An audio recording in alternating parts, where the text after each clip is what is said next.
What's going on, guys? Jose here, getting ready for episode 7 of ForgeServ. As you can see, overnight, since I set up that mob farm, I've acquired 119 levels so far. It's actually even more as of speaking right now, but at the time of recording, it was already 119 just overnight. Pretty ridiculous. So hopping on over, I want to get some cool stuff going with auto crafting. I haven't actually done anything with auto crafting with refined storage as far as much of anything goes here. The one thing that I have left, or have done so far, is some automated sugar crafting, which I actually ended up never needing.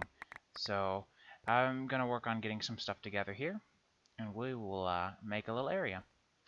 So I'm going to get some cabling ready here from refined storage so that these can be hooked up, and we'll put down our first crafter.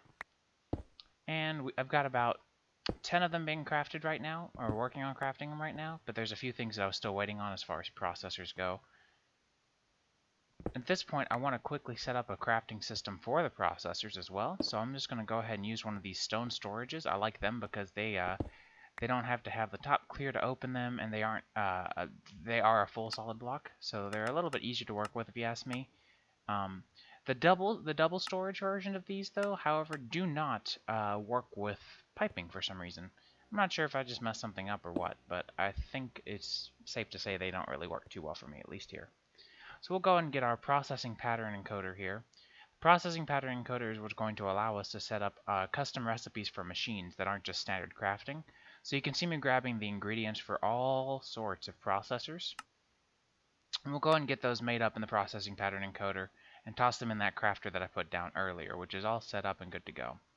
We'll set this to extract back into our ender chest all of the finished processors, and so now if I request these, I don't know that doing E actually works. Let's hope not. We'll request 10. How's 10 sound?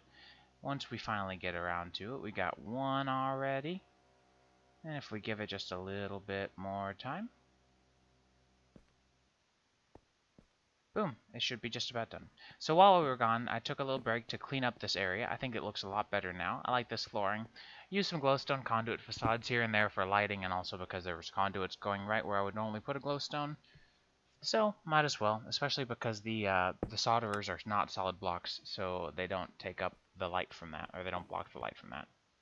I also put down a button panel here, so this is just controlling a sticky piston.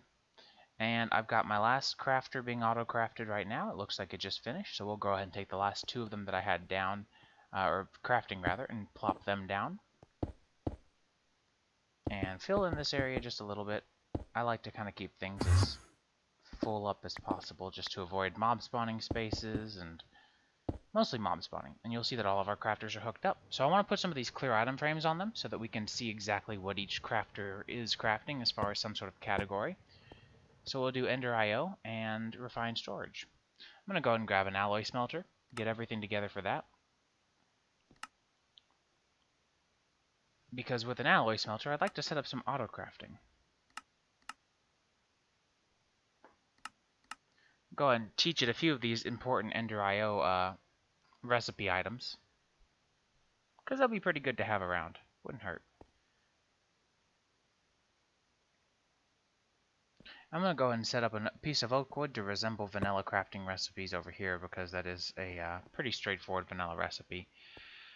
And so now, once I ever find where what they're stored as, they're not casings or chassis. I always forget what they're called, because I'm used to frame, casing, case, but no, they're chassis.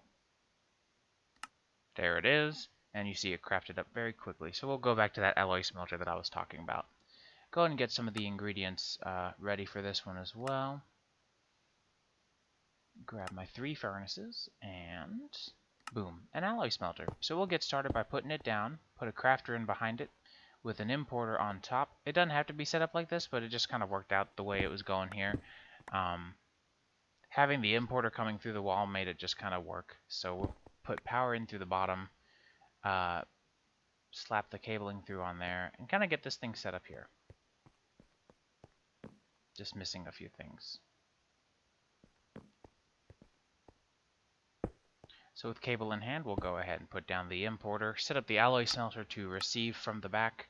We'll do alloys only because this is I'm dedicating this one smelter for only the alloy stuff. So we'll do pull on the back, push on the top. And now we just got to find a place to hook this up. So let me clean up a little bit here, and I think I'm just going to end up putting the cable right above where the crafter is over there, kind of at an angle.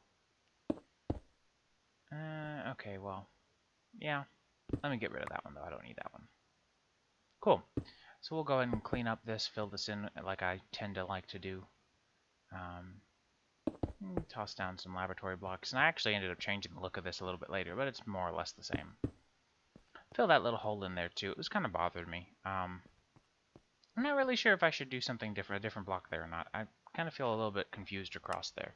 But I want to go ahead and get all the alloys set up with the pattern processors, or pattern encoders, I guess, processing patterns. Processing patterns is probably the right word to use there. And go ahead and get everything kind of set up and put together, because it's a very useful process, being able to not have to worry about the alloys and which ones require others, and, you know, kind of being able to sit down and just say, I want all of these. So at this point, this pretty much wraps up the auto crafting session that we're going to take care of today. So I hope you guys enjoyed the episode, and I will catch you guys next time.